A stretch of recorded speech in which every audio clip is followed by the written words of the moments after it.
Vou contar mais uma linda história a partir de agora. Só que eu quero fazer antes um pedido para você. Se inscreva no canal. É um gesto tão simples para você e tão significativo para o canal. Entra no canal, se inscreva, curta, põe o teu joinha, acione o sininho. Para nós isso é muito importante. O canal ganha força e muito mais histórias a serem contadas. Por favor, se inscreva no canal. Agora, prepara o coração, porque a história de hoje é linda.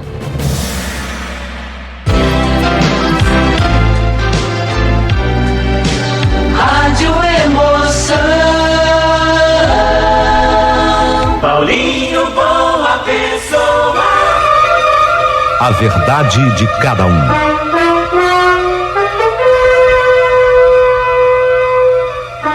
A história é linda, a história é maravilhosa e ela demonstra por si o que uma criança, o que um filho representa na vida de uma mãe, de um pai também, óbvio, mas especialmente na vida de uma mãe.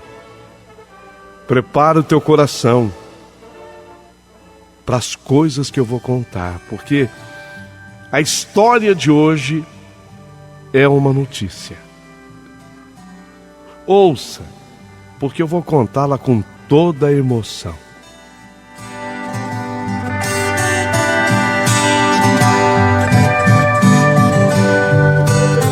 É exatamente com um álbum de fotos de capa cor-de-rosa nas mãos que a enfermeira Natasha Silva Moss, 30 anos, aponta para a foto da mãe dela em uma sala de ultrassom. Na imagem, sorridente, feliz com a recém-descoberta de que ela seria avó. Aquela avó naquele dia acompanhava a filha. Ela acompanhava a filha Natasha naquele primeiro exame gestacional, o ultrassom. E essa foto foi tirada minutos antes de a gente receber aquela notícia. A notícia maravilhosa da confirmação da minha gravidez, conta a Natasha. Assim que as imagens apareceram na tela do ultrassom, já foi possível perceber que a Natasha esperava uma menina. Minha mãe e eu, nós explodimos de alegria. Uma menina, mãe. É uma menina, filha, minha neta. A minha primeira neta. Mas em seguida, houve um silêncio, sabe? Na sala de ultrassonografia. Sim, houve um silêncio, até sepulcral, eu diria. Sim, porque o semblante do profissional que acompanhava as imagens, ele se mostrou carregado. Ele ficou assim, ele mudou a expressão, mas foi uma mudança radical no clima, no ambiente da ultrassonografia. O profissional se mostrou grave, preocupado e eu logo me apercebi disso. Eu perguntei, doutor, o que está acontecendo? Eu até confundi o técnico daquele exame de imagem. Ele era um técnico do exame de imagem. Eu confundi achando que ele fosse médico. Eu achei que ele fosse doutor. Doutor, o que está acontecendo? Ele pediu licença para mim, falou, eu já digo, mas antes eu quero procurar um médico para te falar. Quando ele falou, eu vou procurar um médico, foi aí que eu me toquei que ele não fosse médico. Ele era um técnico. Aí ele volta trazendo consigo um doutor. Assim que chegou o médico olhou para a tela do computador, onde tinha as imagens, onde haviam as imagens do ultrassom. O médico desviou o olhar para mim e me olhou nessa hora com a cara de piedade. Ah, tem razão. É verdade. Aí o médico voltou com os olhos para a tela do computador. Fez lá que parece uma marcação naquela coisa do touch, tocando a tela do computador. É aqui, ó. Essa parte todinha aqui. Isso aqui é verdade. É raro. Muito raro acontecer. E eu nervosa. O que foi? Né? Doutor, o que foi? É Natasha, né, mãe, o seu nome? Sim. Olha, eu sinto muito, mas o teu bebê, ele tem uma má formação do osso craniano, a calota craniana. É como se não existisse. É como se o cérebro do bebê tivesse protegido única e tão somente pela meninge. A meninge é a membrana que envolve o cérebro. Então a membrana está protegendo o cérebro, mas não tem o osso. Não tem calota craniana. Nossa, doutor. E isso é grave?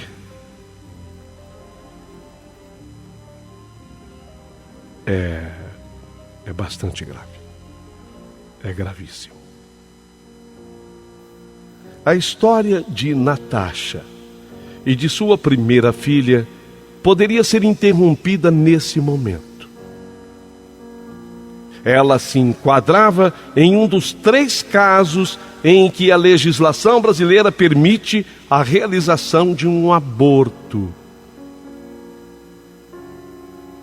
Gravidez decorrente de estupro é uma causa que permite o aborto.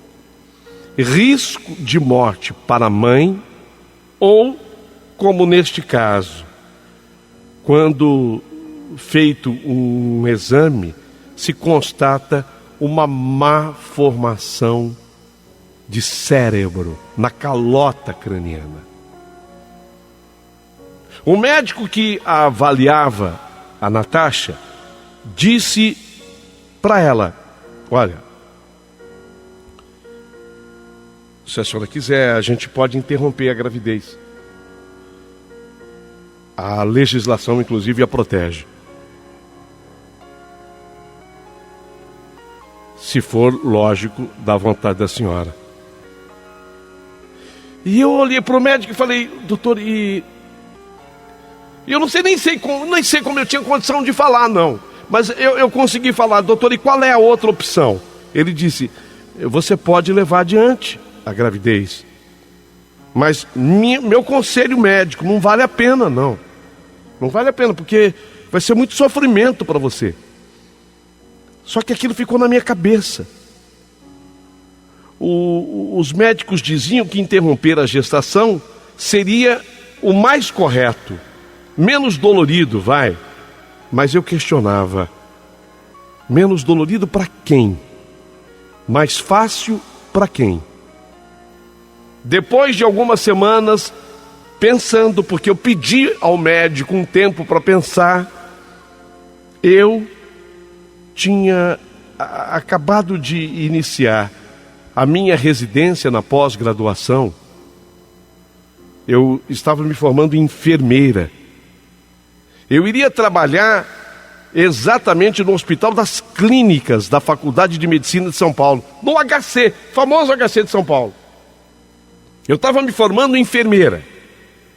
E eu ia executar um trabalho que é muito diferente e do qual pouca gente que está com o radinho ligado já ouviu falar. Você já ouviu falar de cuidados paliativos do Hospital das Clínicas da Faculdade de Medicina de São Paulo? Você sabe o que é isso? Cuidados paliativos. Eu vou explicar o que é.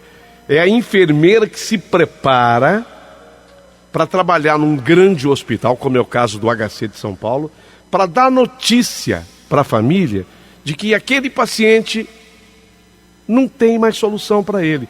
Então, dali para frente, apenas cuidados paliativos. Mas não tem mais o que fazer. Para isso, essa enfermeira precisa de uma preparação toda especial. E talvez pouquíssimas pessoas saibam que existe um profissional para isso. Existe. E era para isso que eu estava me preparando. Olha o que é a ironia do destino. Eu ia receber, estava recebendo, uma notícia de que a bebezinha no meu ventre, para ela não tinha chance, porque ela não tinha a calota craniana. Ela não tinha a proteção óssea para o cérebro. E não havia jeito. E eu estava me preparando exatamente para fazer isso com outras famílias que de mim necessitassem. Não é impressionante? Só que aí, eu tomei uma decisão. Estando na minha residência, no HC, eu fui vendo a minha barriga crescendo. E eu acompanhava de perto o sofrimento de tantas mães que perdiam os seus filhos pelas mais variadas razões. Ao mesmo tempo, eu não podia sonhar com o futuro ao lado da minha filha, que naquele momento já tinha um nome que eu escolhi. Eu daria a ela o nome de Helena. Eu sempre adorei esse nome. Seria Helena. Eu sabia que talvez ela nem chance de nascer viva teria. E que se nascesse, o médico me disse textualmente: olha, a senhora resolveu tocar a gravidez avante? Resolvi, doutor. Eu até escolhi o nome para ela. Vai ser Helena. Mas então eu tenho que ser sincero com a senhora. Há uma chance dela nascer morta. E há uma chance que, se ela nascer viva, sobreviva apenas alguns minutos. Ainda assim, a senhora vai tocar a gravidez avante? Vou. Ainda assim eu vou tocar a gravidez para frente. À medida em que os meses avançavam, eu vivia uma rotina parecida com a de qualquer outra gestante. E realizava meus pré-natais, fazia meu plano de parto, organizei um chá de bebê. Eu organizei um chá de bebê. Tudo isso, no entanto, adaptado à minha realidade. No chá de bebê, ao invés dos tradicionais itens de recém-nascido, como roupinha, fralda, eu pedi para que os amigos levassem fraldas geriátricas, porque eu ia doar para os adultos que necessitassem. Traga fralda geriátrica. E leite em pó para eu doar para uma instituição. Então o meu chá de bebê traz fralda geriátrica e traz o leite em pó para eu fazer a doação para uma instituição. E as pessoas já sabiam do meu problema, então elas não me questionavam. O plano de parto, um documento com valores legais, onde devem constar os desejos da gestante em relação ao parto. No meu caso, teve que constar detalhes mais difíceis. Precisei pensar em questões como: se ela nascer sem vida, eu vou querer ver mesmo assim? Vamos querer fotografar se ela nascer morta? As decisões foram tomadas com muita dificuldade em conjunto com o meu marido. E eu sempre consultava a Helena, colocando a mão sobre a barriga. Só que o pai da minha bebê, eu não era casada com ele, eu o namorava. E houve um rompimento do namoro pouco tempo após eu receber o diagnóstico da filha.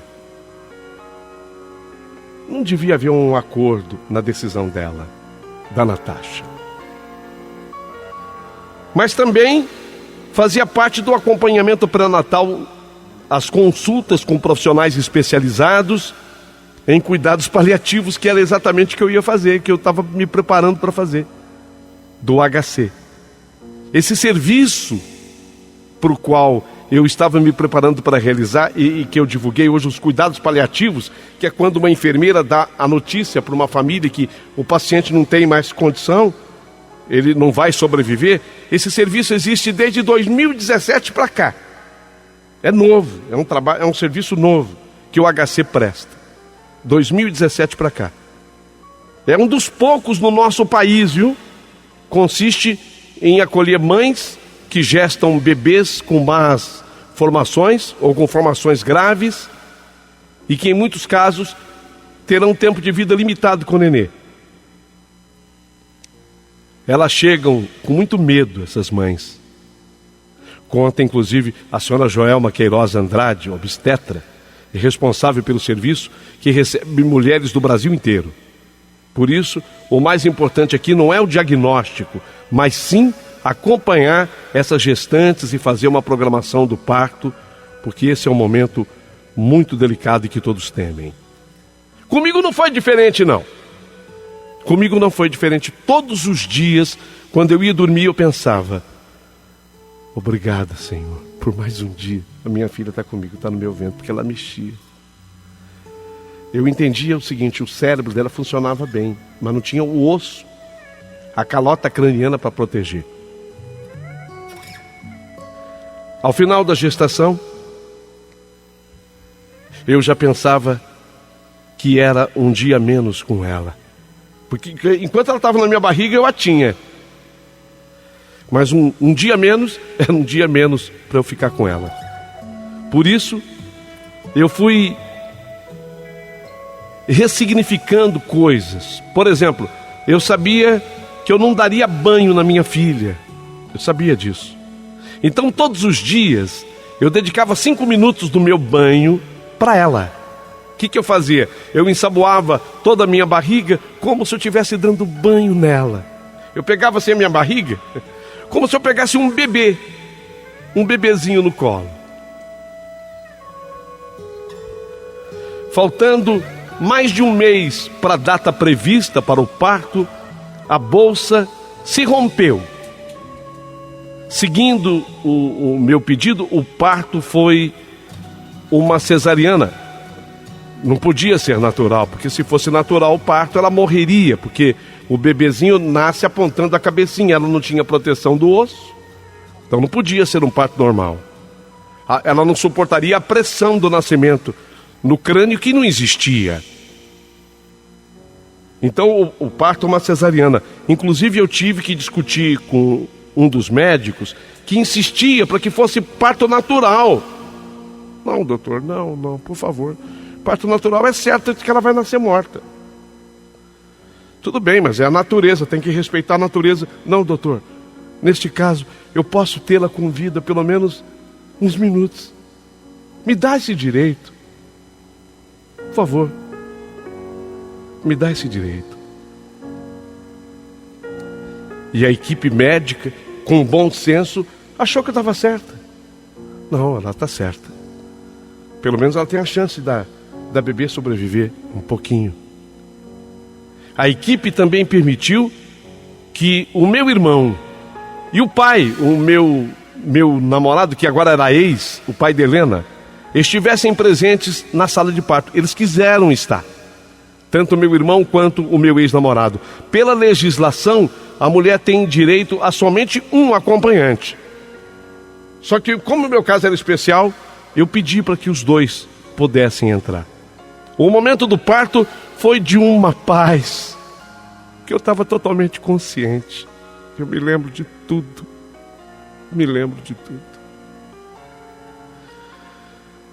Quando a Helena foi tirada do meu ventre, uma enfermeira, a pedido do médico, colocou uma touquinha nela para que eu não visse a membrana cerebral. Ela não tinha proteção na cabeça.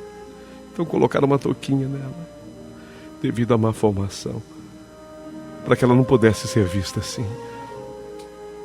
Em seguida, eles me deram a nenê, a Helena. Ela se deitou em cima de mim, no meu peito. Ninguém ficou fazendo exame com ela, nada, porque não tinha necessidade.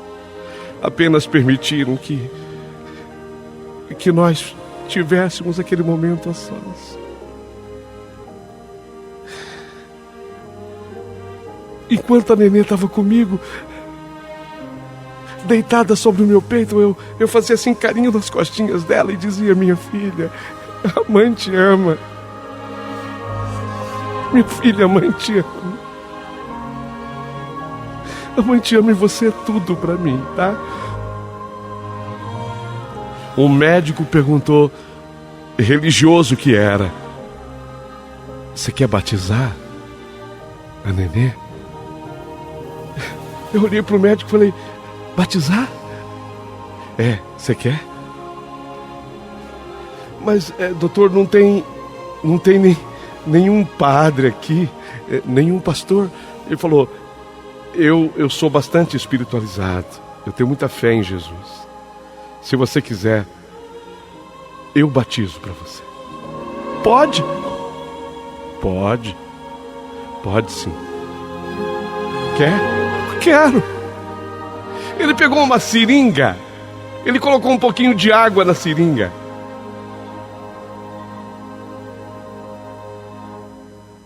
E com aquela água da seringa, ele foi derramando um pouquinho na cabecinha dela, bem devagarzinho.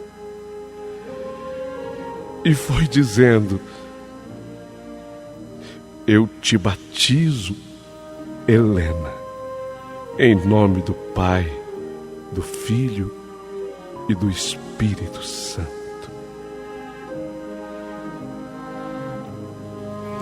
E foi derramando com o êmbolo da seringa, ele foi empurrando, derramando gotinhas da água na cabecinha dela.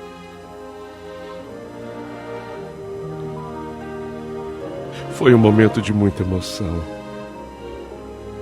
Eu ouvia muita gente rezando, fazendo a sua oração. Eu mesma fiz a oração do Pai Nosso.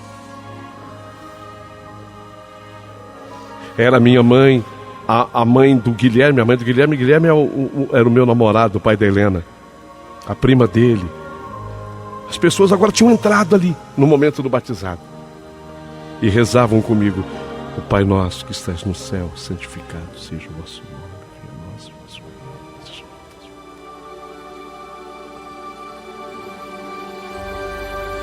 Permitiram ao todo que 5 pessoas entrassem naquele centro obstétrico. Foi algo muito forte e bonito. Minha filha viveu 25 minutos. 25 minutos. Nasceu e morreu no dia 8 de agosto de 2022. 8 de agosto de 2022. Viveu 25 minutos. Foram os 25 minutos mais felizes da minha vida. Eu nunca valorizei tanto cada segundo, cada minuto. Foram os 25 minutos mais felizes da minha vida. A breve vida de Helena deixou como lembrança as fotos tiradas na maternidade, o contato inesquecível comigo. E eu senti quando ela morreu. Ela desencarnou no meu colo. Ela desencarnou estando no meu colo. Foi uma dor tão imensa que eu senti na alma. Eu só olhei para a pediatra e falei: ela se foi. Ela se foi. Depois disso, eu fui encaminhada para o quarto para me recuperar da anestesia. A equipe do hospital teve a sensibilidade de não colocá-la no mesmo quarto em que estavam outras mães com seus bebês. As enfermeiras foram muito queridas, tiraram a balança, o carrinho de banho, qualquer coisa que remetesse à lembrança de bebês. No dia seguinte, vieram umas 50 pessoas para me visitar e o hospital permitiu que todas entrassem. Helena, a minha bebê, foi cremada 2 dias após a minha alta do hospital. Parte das cinzas compõe alguns relicários que eu mandei fazer e dei de presente aos familiares. E outra parte está enterrada sob um manacá da serra. Você já viu um manacá da serra? Ele é lindo. Agora na primavera, o manacá da serra é a coisa mais linda do mundo. É uma árvore tão especial que parece que ela tem a sabedoria. Ela não joga as raízes nas laterais para não estragar as calçadas. A raiz dela é profunda, é para baixo. Então é por isso que se planta em tudo que é jardim, rua, calçada. Eu achei que ali no manacá da serra, naquela árvore linda, merecia ficarem as cinzas da minha filha.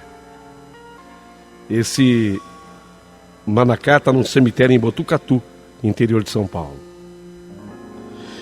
Eu me sinto... Olha, eu vou usar uma expressão que talvez choque um pouquinho. Eu me sinto feliz. Como assim, Natasha? Porque eu mostro agora o álbum de fotos, cor-de-rosa, a imagem da árvore já grande e florida, o manacá, e digo, sempre que eu tenho vontade de comprar alguma coisa para Helena, especialmente em data como o Natal, a Páscoa ou o aniversário dela, eu compro para o jardim. Por isso o jardim dela é o mais decorado do cemitério. Então aqui houve apenas um engano com relação ao ano do nascimento dela. Foi no dia 8 de agosto, mas não desse ano. De um ano bem anterior. Natasha, que hoje é especializada em cuidados paliativos, começou um novo relacionamento. E recentemente se descobriu grávida de novo. E apesar da história difícil vivida na primeira gestação, não se arrepende de ter levado a gravidez adiante. Pelo contrário, se eu tivesse interrompido, eu não teria ressignificado nada. Eu teria perdido tudo o que nós vivemos. E digo, até hoje, em muitas coisas que eu faço, eu penso, será que a Helena ficaria orgulhosa de mim? Eu não quero dizer o que as pessoas devem ou não fazer numa situação parecida com a minha. Cada um tem a sua própria história. Eu esperava que a minha filha fosse ficar 25 minutos viva. Eu não esperava, na verdade eu não esperava que isso fosse ocorrer. Mas foi o que Deus me deu de presente. 25 minutos com ela. Em todo esse tempo, ela não sofreu, a Helena não sofreu. Ela permaneceu totalmente serena. Foi tudo muito perfeito. E hoje eu relato que eu vivi os 25 minutos mais felizes da minha vida. Se você gostou da minha história, curta, mandando teu joinha. Eu vou ficar esperando que você participe aqui desse canal do Paulinho Boa Pessoa, curtindo a minha história.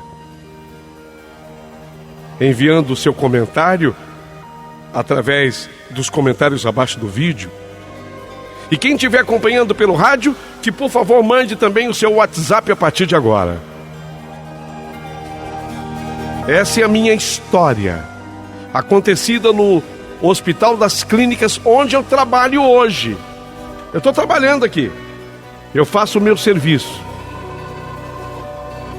O tratamento paliativo, que pouca gente talvez soubesse que existisse. Eu sou aquela enfermeira que prepara a família para receber a notícia de que o seu paciente não tem mais como sobreviver. Mas até ter vivido essa experiência com a minha filha por 25 minutos, me deu estrutura emocional, me preparou emocionalmente para realizar esse tipo de trabalho. Essa é a minha história, a minha vida. E eu espero o seu comentário.